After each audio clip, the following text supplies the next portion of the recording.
Bueno, pero muy buenas noches. Vamos a la cuarta conferencia del día de hoy. Nos van a hablar sobre la historia de la recreación, doctor José Luis Cervantes Guzmán, con el apoyo de la maestra Sofía de Ubiges Ángeles Valdés. Maestro, la sala es suya. Gracias, aunque a veces yo no participé en la conferencia o en la charla de la maestra sobre educación física y ella no dio su punto de vista en lo que yo expuse. Entre los dos trabajamos esto, la investigación es de los dos, la elaboración de las presentaciones es de los dos. Eh, Voy a iniciar diciendo que recreación y juego no son lo mismo, ni tienen por qué ir juntos. Y esto es una crítica abierta a todos los compañeros latinoamericanos que creen que están haciendo recreación con juegos. El juego y la recreación son dos entidades autónomas que sí pueden trabajarse juntos, pero que no necesariamente deben ir juntos. Otra aclaración que quiero hacer es que la recreación y la diversión tampoco son lo mismo. Si bien etimológicamente la recreación, entre tantas definiciones le asignan los etimólogos el de diversión, tiene otros conceptos que se pueden retomar y que dan mejor cuenta de lo que es. Es un tema complejo.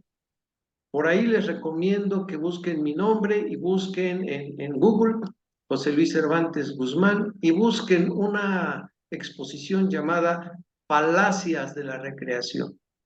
O sea, las mentiras que nos han heredado los que fueron nuestros maestros en las escuelas de educación física, en el ámbito del entrenamiento y en otros campos, porque muchos de ellos no son especialistas en recreación, se hicieron como docentes de esto, pues por su experiencia práctica. Pero también nos dejaron muchas cuestiones que cuando uno se pone a estudiar con seriedad estos temas, uno descubre que no, que había muchas cosas que no eran ciertas. Vamos entonces con los conceptos previos. La recreación es algo que existe en la sociedad, es un hecho histórico, es un fenómeno sociocultural y psicosocial. Está ahí, se manifiesta a través de sus diferentes expresiones, ¿verdad? Esta forzosamente se lleva a cabo en el tiempo libre, no se lleva a cabo en la escuela, no hay entrenamiento recreativo, porque entrenar implica un tiempo obligado. La estancia en la escuela implica un tiempo obligado, no es tiempo libre, entonces no existe eso. Existe la recreación extraescolar, extralaboral, pero concretamente. Vamos a ir fundamentando. Eh, digamos que la recreación como conocimiento, o sea, como un conocimiento construido, eh, tiene dos vertientes que es necesario identificar. Por un lado, existe el conocimiento surgido del común denominador, del conocimiento que todo mundo tenemos en la vida cotidiana.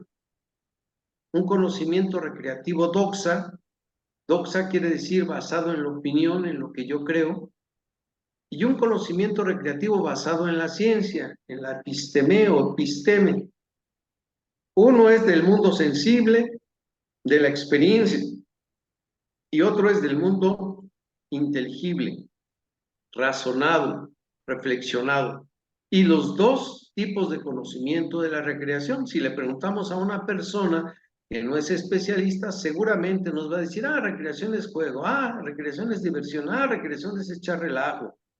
Sí, pero ese es el conocimiento que no queremos, ¿verdad? Por otro lado, para trascender del sentido común a un sentido científico del campo de la recreación, hay que tropezarse o superar algunos obstáculos epistemológicos. Hay que estar atentos a la construcción del conocimiento, que es la vigilancia epistemológica. Hay que romper paradigmas, hay que hacer rupturas epistemológicas. Y eso es muy difícil de hacer. Solamente aquella persona que se dedica como investigador o como académico al estudio de la recreación.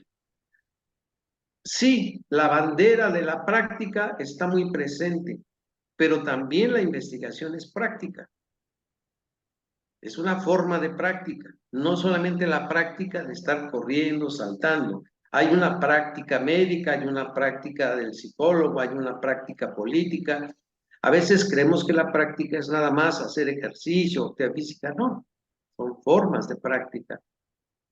Entonces, cuando nosotros entendemos que la recreación conlleva un conocimiento, por un lado, cotidiano y por otro lado, científico, pues tenemos que escoger los que nos dedicamos a ella y seguramente a partir del conocimiento cotidiano vamos a construir el conocimiento científico de la recreación y con eso vamos a explicar y hacer interpretación. Por ello, la recreación y su condición ontológica subjetiva quiere decir, ontológica quiere decir que existe, que es, que se da, que la podemos observar a través de la conducta recreativa de las personas o de la actitud recreativa, ¿no? Entonces la recreación tiene una existencia inmaterial, no la podemos guardar en el bolsillo. La recreación no se puede almacenar, se vive una vez y se deja. Después habrá otro momento de nuestra existencia en la que podamos volver a estar recreados, pero no es que ya la hicimos y siempre vamos a hacerla igual. Un juego servirá una vez y a alguna gente le gustará tocar la guitarra, a algunas personas les gustará, otras no. Entonces, es muy variable esta parte. Entonces, ¿qué influye sobre la recreación y sobre qué influye la recreación a la vez? Los pensamientos, las emociones y los sentimientos y los actos motores influyen en la recreación, pero a su vez la recreación influye para cambiar o renovar los pensamientos, la recreación influye para mejorar o renovar las emociones y para renovar los sentimientos. Finalmente, la recreación es la renovación de toda nuestra existencia. La recreación es la renovación de nosotros como seres humanos en las dimensiones cognitiva, emotiva, social y motriz. Si la gente que hace recreación no se renueva, no está haciendo recreación. Se está entreteniendo, está echando relajo, a lo mejor se ríe, pero no está haciendo recreación. Y no por hacer una actividad X, nadar o correr, automáticamente se llega a la recreación. No, tampoco. La recreación es un estado que se alcanza después de una serie de procesos. Estamos hablando de que no todos tenemos la misma capacidad de recrearnos.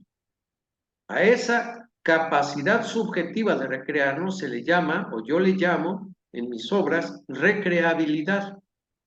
Y eso no se nace teniendo esa capacidad de recrearnos, se adquiere, se construye.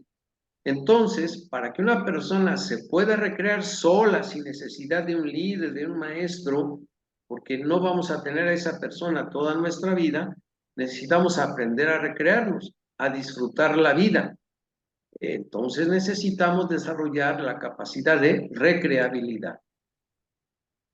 Pero cuando la recreación se aplica o se logra, necesitamos también de actividades del ambiente, de la ciudad, del poblado, de la cultura en la que vivimos, que nos ayuden a crear ese estado existencial llamado recreación.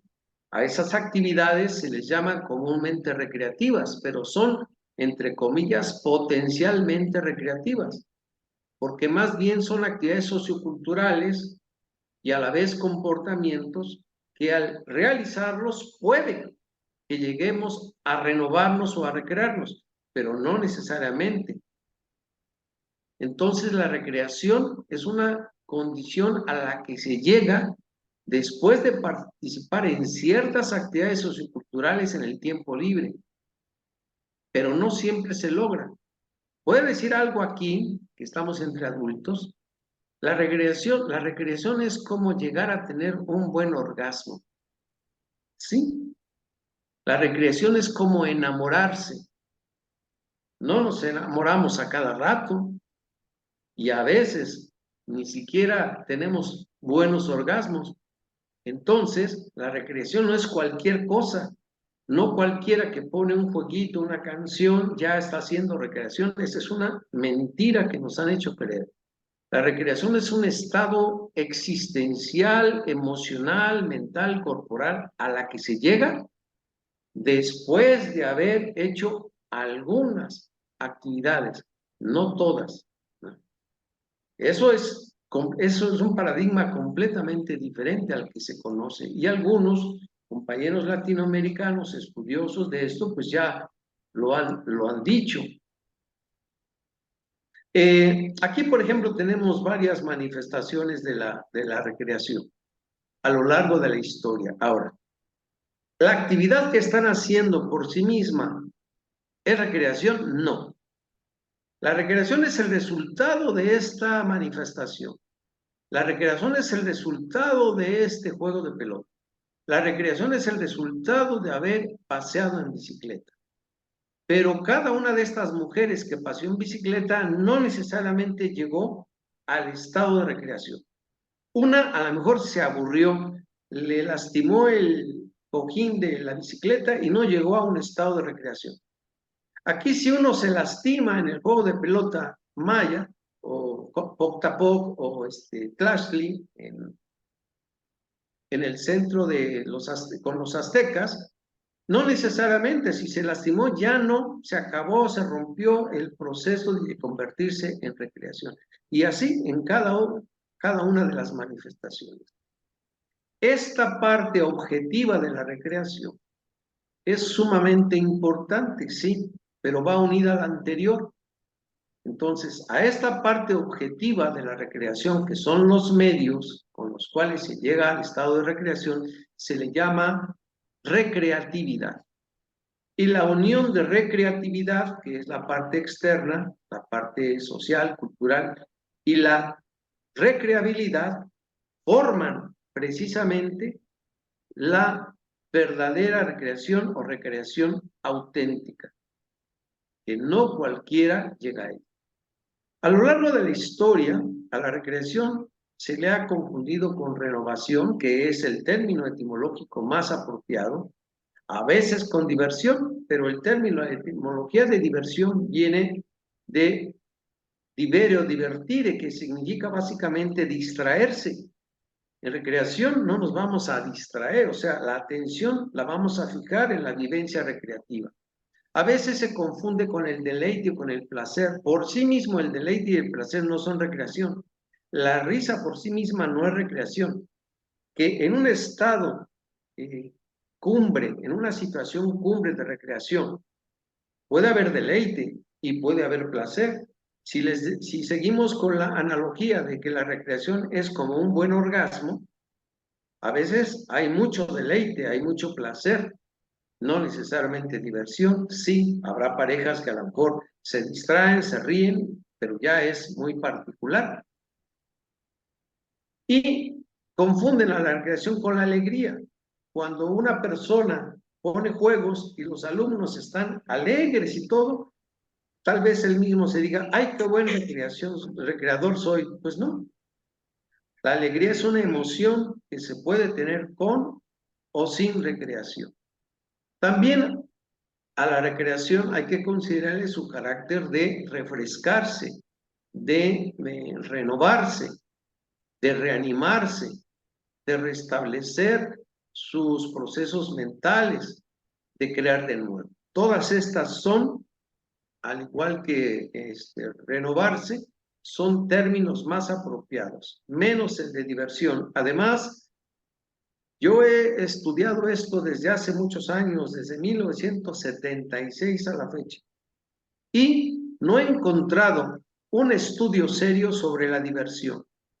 No es, la llevamos, la traemos, decimos que la practicamos, que estamos divertidos, etcétera, pero no hay un estudio serio. Y ahora mis colegas de educación física quieren convertirse en personas que divierten a los niños y se preocupan porque las actividades sean divertidas. ¿Qué falacia más grande? Nosotros no tenemos esa misión. Una cosa es que los niños se alegren, que es diferente a divertirse.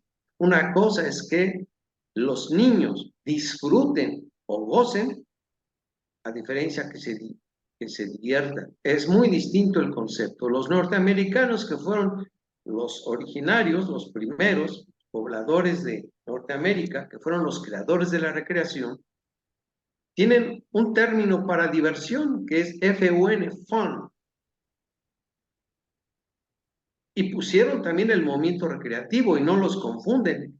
Entertainment tampoco lo confunden con recreación. Entonces, nosotros, ¿por qué confundimos a la recreación con diversión o con entretenimiento y demás?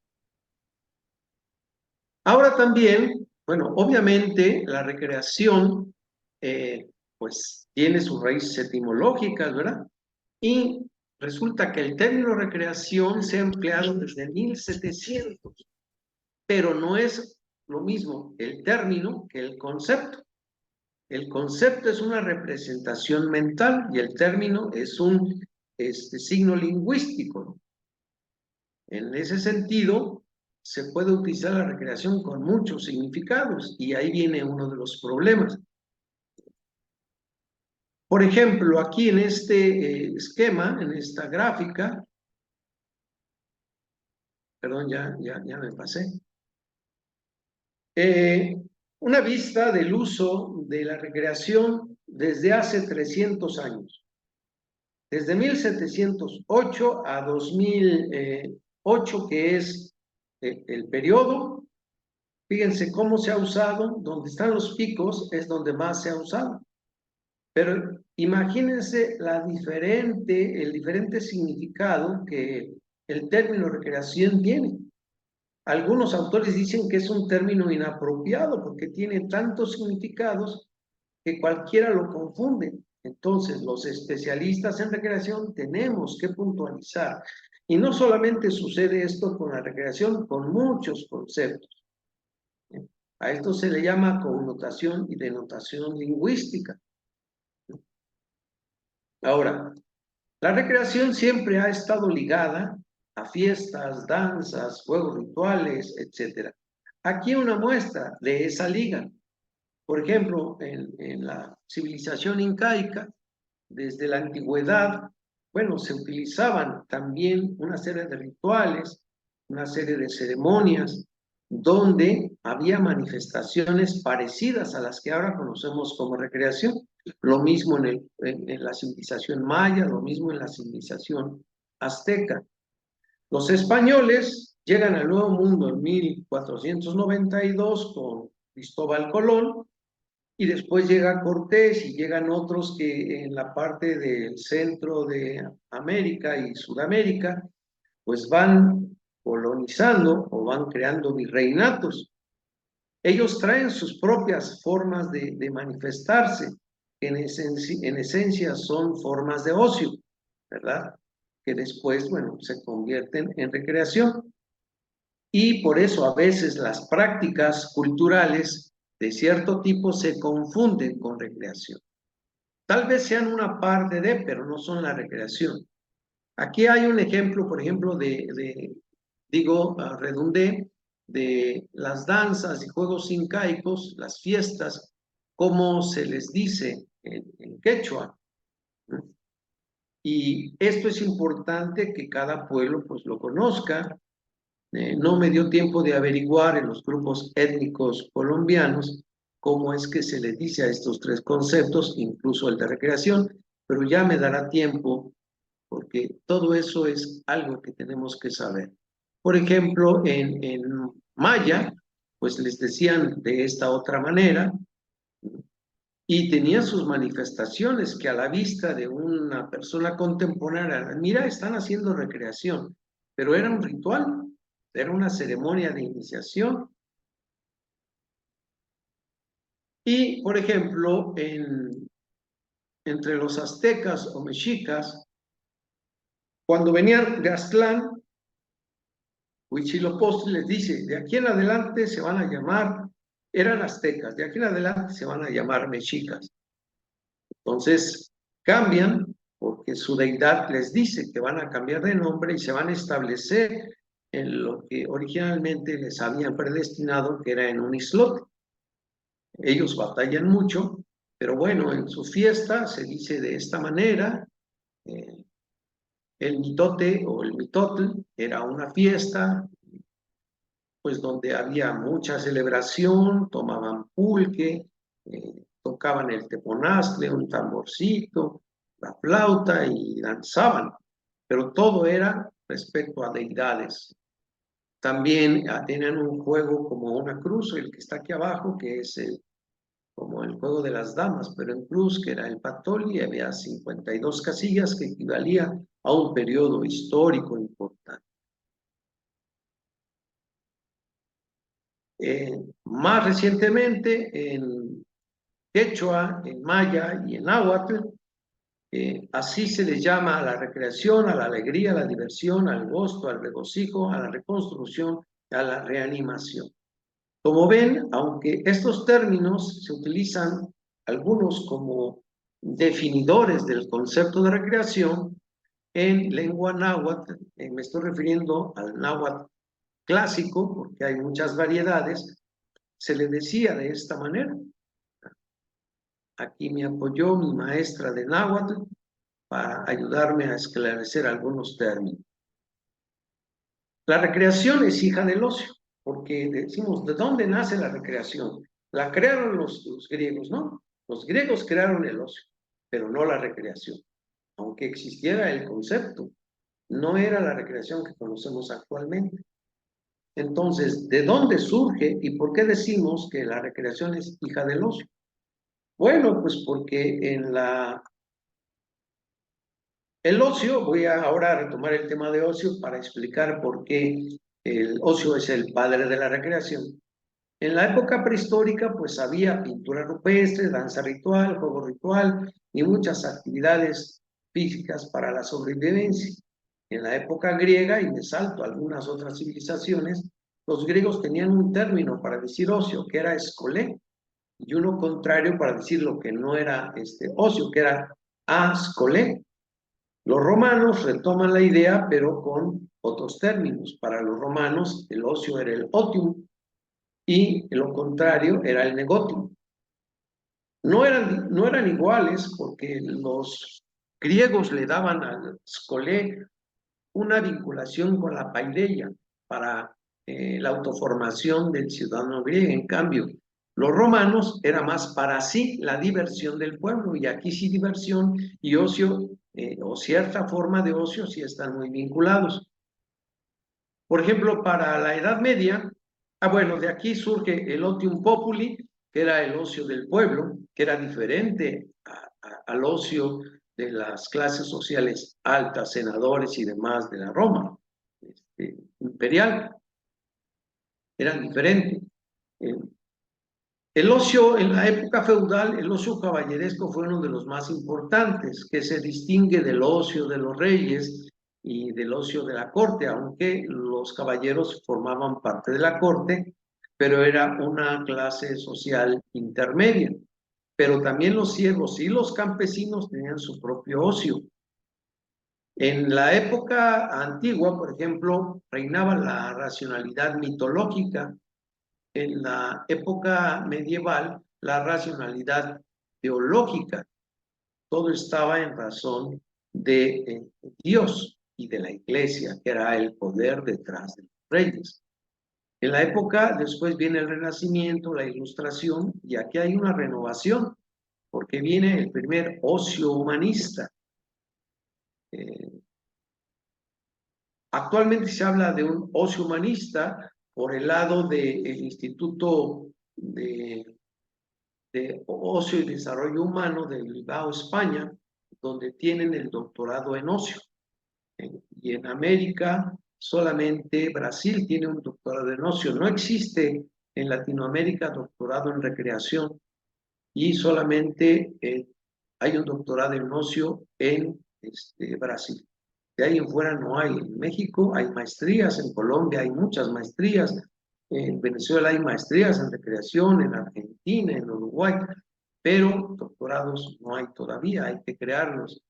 Aquí entramos a partir del Renacimiento a la racionalidad científica, ¿verdad? En la época moderna, con la industrialización, hay una contraparte. En otra conferencia hablábamos de una contracultura. Aquí el antiocio es una contracultura respecto al ocio. ¿Por qué? Porque a los industriales no les interesaba que la gente tuviera ocio. Y aquí es precisamente por los obreros, la lucha de los obreros de la primera revolución industrial en Inglaterra, que se manifiestan públicamente y dentro de su pliego petitorio estaba la reducción de la jornada de trabajo. De ahí surge el concepto de tiempo libre. Tampoco viene desde la antigüedad, sí el concepto de tiempo, pero concretamente el concepto de tiempo libre y de tiempo liberado vienen de la revolución industrial, la primera. Entonces, bueno, al reducirse la jornada de trabajo, queda un tiempo quitado de esas jornada larga, que fue llamado tiempo libre y tiempo liberado, donde los obreros, las mujeres, los niños podían dedicarse a hacer algunas actividades que ellos quisieran. El problema es que muchos se dedicaron a hacer actividades de vicio. Entonces, a esta etapa de la edad moderna predomina la racionalidad científico-técnica.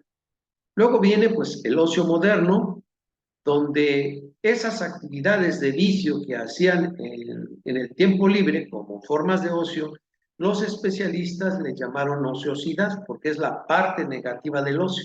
La recreación, a diferencia del ocio, no tiene parte negativa. El ocio tiene dos partes. La parte positiva, que es el ocio propiamente dicho, ocio virtuoso, valioso, y la parte negativa, que es la ociosidad. Si me dicen, ¿y dónde ubicamos a la recreación? Pues en la parte virtuosa, en la parte valiosa del ocio, no en la parte de la ociosidad. Entonces, la parte virtuosa del ocio se convierte en recreación por algo que les voy a explicar enseguida. Y así entonces llegamos a la racionalidad científico-tecnológica, no técnica y también tecnológica por el desarrollo de esta, el ocio posmoderno, que es el más reciente, pues se vincula con la informática, con la telemática, y pues nuestros hijos, nuestros nietos, pues están inmersos en eso. Y también con una gran pasividad y un gran sedentarismo físico, desafortunadamente. Vamos entonces a otra lámina que concretamente nos dice lo de el nacimiento de la recreación a partir del ocio. En el siglo XVI y XVII llegan inmigrantes ingleses, holandeses, portugueses a la costa este de lo que ahora es Estados Unidos, casi colindando con lo que ahora también es Canadá. Llegan y forman las 13 colonias de inmigrantes. La mayoría eran protestantes, no católicos, eran protestantes calvinistas, otros puritanos, todas las diferentes ramas del protestantismo que se fue fincando en Inglaterra. Enrique VIII pues, fue el que hizo todo este cambio, relega al Papa, la Iglesia Católica, y por intereses personales y políticos adopta el protestantismo. Bueno, pues llegan con esta ideología, pero parte del protestantismo es renovar lo que la misma Iglesia Católica ya tenía de problemas que les cobraban a las personas para que se fueran precisamente al cielo, y todo esto lo vieron mal, y viene la reforma protestante. Entonces, ellos querían llegar al nuevo continente para renovar eso, para eliminar aspectos culturales que no les gustaban. Y en esa purificación o renovación de la cultura que traían de Inglaterra o de Holanda o de Portugal, esto le toca al ocio. Y del ocio que traían europeo quitan muchos elementos, los ponen como que pecaminosos y dejan un ocio purificado, renovado, y de ahí surge la recreación. O sea que la recreación es un ocio renovado, traído por o hecho ya en América por todos estos grupos inmigrantes que formaron las 13 colonias, que constituyeron los Estados Unidos de Norteamérica. Entonces, obviamente aquí el protestantismo con orientación calvinista y puritana, pues el puritanismo era un movimiento religioso iniciado en 1560, eran rígidos de pensamiento, querían renovar y purificar lo que ya traían su cultura de allá, su forma de vida, y se apegaban obviamente a el Nuevo Testamento, descansaban los domingos a diferencia de algunos judíos que venían con ellos, que descansaban los sábados. Y aquí hay una diferenciación de lo que era ocio y ociosidad. La ociosidad la detestaban y creían que era parte del pecado, en cambio el ocio renovado, convertido en recreación, es el que aceptan. Obviamente, los teólogos detestaban la ociosidad y la consideraban como una forma de pecado, y en la obra de Tomás Moro, que es la Utopía, pues ahí se ve parte de esto.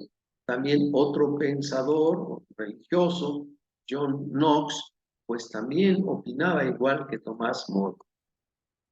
El ocio lo eliminaron de otros juegos de azar, algunos cantos y bailes, y todavía se ve en las comunidades que en nuestros países hay de Amish o de, no sé, acá tenemos en Chihuahua un grupo también que profesa el protestantismo, que algunas actividades no las practican a diferencia. Entonces, el ocio purificado fue el nacimiento de lo que ahora conocemos como recreación. Pero la recreación como tal se consolida en el siglo XVIII y principios del XIX.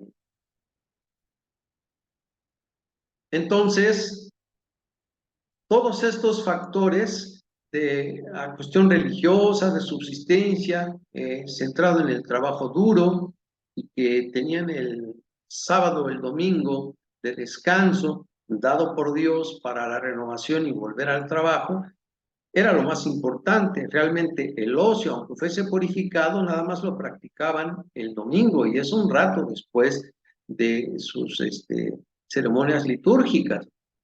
Entonces, ahí aparece que sábados y domingos, ya en la época actual, en las leyes del trabajo de nuestros países, lo consideran como días de asueto o para el descanso. Entonces, todos estos elementos que yo comenté hace un momento, los resumo como componentes que dieron origen a que el ocio se convirtiera en padre de la recreación.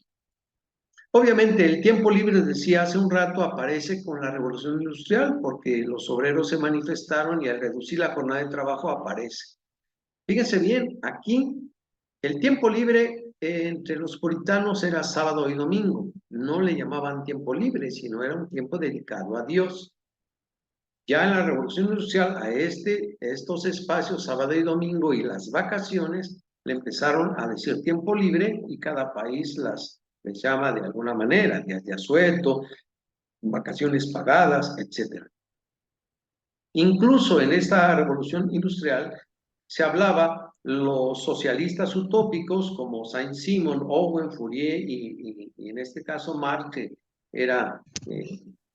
no era socialista utópico, sino que le dio un enfoque materialista dialéctico, histórico, a la revisión de la explotación. Decían que había que en el día, en 24 horas, se debería de dividir en 8 horas de descanso, de sueño, 8 horas de descanso y 8 horas de trabajo. Claro, aquí ponen a una persona mujer que está en la casa, pero aquí estarían los obreros y aquí están algunas manifestaciones de obreros. Los obreros se aburrían a descansar, no sabían qué hacer con su tiempo libre y empezaron a consumir, pero los dueños de las fábricas fueron muy listos, porque dijeron, ah, caray, pues este tiempo libre que nos ganaron y les concedimos, ahora hay que hacer que consuman más. Y de ahí el tiempo libre se convierte en un espacio no solamente para el descanso, sino también para el consumismo de los propios trabajadores.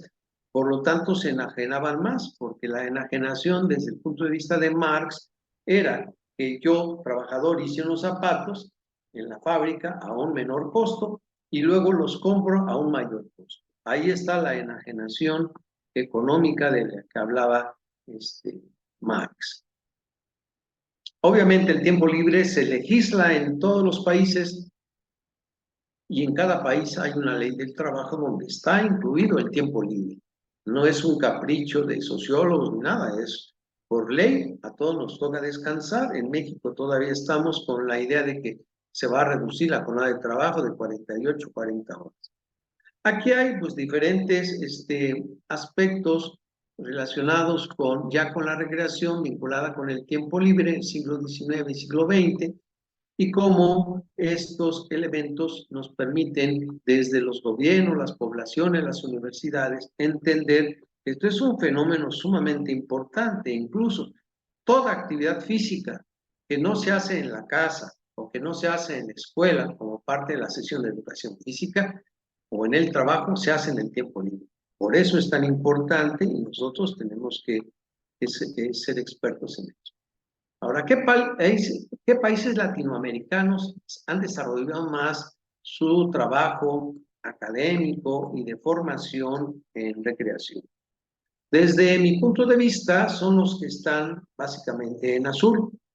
Argentina, en una época, Brasil,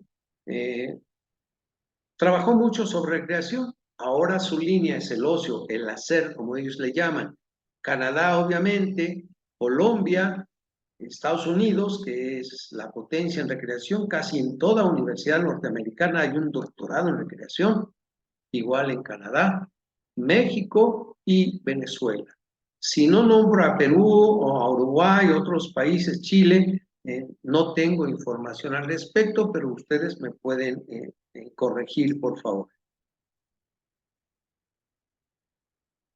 Ya para terminar los profesionales de la recreación, de la educación física, otros profesionales, pues se han adherido al campo de la recreación. Hay trabajadores sociales, sociólogos, psicólogos que se han unido al campo de la recreación para difundirla desde sus propios campos y ha sido muy diverso. Uno de los problemas por los cuales no se desarrolla la recreación en los países latinoamericanos es porque cae en manos de educadores físicos. Y el educador físico le da el enfoque, obviamente, de su campo principal y le da el campo lúdico. Pero eso también se lo debemos a la UAI, porque la UAI siguió un modelo lúdico cuando llegó a México y a muchos países latinoamericanos. Fomentó un modelo lúdico de recreación y eso lo hemos fomentado nosotros, pero no porque sea correcto. Ya estamos por terminar, hay mucha bibliografía actual, revistas, libros y especialistas en cada país, pero con una concepción a veces distinta a recreación, y es respetable porque cada uno, de acuerdo a su experiencia, sus fuentes, su capacidad investigativa, fomenta lo que puede y lo que sabe de recreación. No hay unidad y tampoco la debe haber, ¿verdad? Estas son diferentes formas de recreación y tendencias, ¿verdad? Algunas las practicamos, pero no porque por sí mismas sean recreación, sino estos son medios generales como tendencia para que la gente se renueve. Las conclusiones son básicamente que la recreación tiene una historia más o menos reciente. Me refiero a desde la construcción de Estados Unidos de Norteamérica. Los norteamericanos fueron los creadores de la recreación. Quizás en nuestras culturas ancestrales hubo manifestaciones parecidas a la recreación, pero no eran propiamente recreación. Nos guste o no, sí hay imposición, hay colonialismo académico, lo entiendo muy bien, pero así es la cosa, y pues hay que darle su crédito. Entonces, el ocio reformado, renovado, purificado fue el padre y sigue siendo el padre de la recreación. Ahora la recreación cobró auge, pero en muchos países, les digo, se confunden con juego, o con cantos infantiles, o canciones infantiles, o con campamentos. A veces no sabemos hacer otra cosa, y no porque estas actividades no sean importantes, sino porque creemos que es el contenido más importante de la recreación, y no. Y el problema está porque cayó en manos de educadores físicos. Ese problema lo tuvieron los norteamericanos, pero hicieron un estudio y dijeron, a ver qué está pasando. Vamos a dejar entrar a las maestrías y doctorados a otros profesionales que no sean solamente de educación física, para darle diversidad. Y eso fue la solución. Pues si tienen alguna cuestión, duda, punto de vista, con todo gusto. Ya nada más nos falta una presentación. Todavía vemos 23. Les agradecemos mucho que hayan permanecido aquí con nosotros. Si hay algún cuestionamiento, duda, intervención, con todo gusto. Y al terminar, le damos la palabra a la maestra Sofía, que ella cierra este ciclo de pequeños temas en el marco de la cultura física. Bueno, excelente, mi profe. Muchísimas gracias, doctor. No sé si alguien tenga alguna pregunta adicional frente a la exposición que ha sido muy clara de nuestro queridísimo doctor José Luis Cervantes, o si no, vamos a detener aquí para arrancar la última exposición.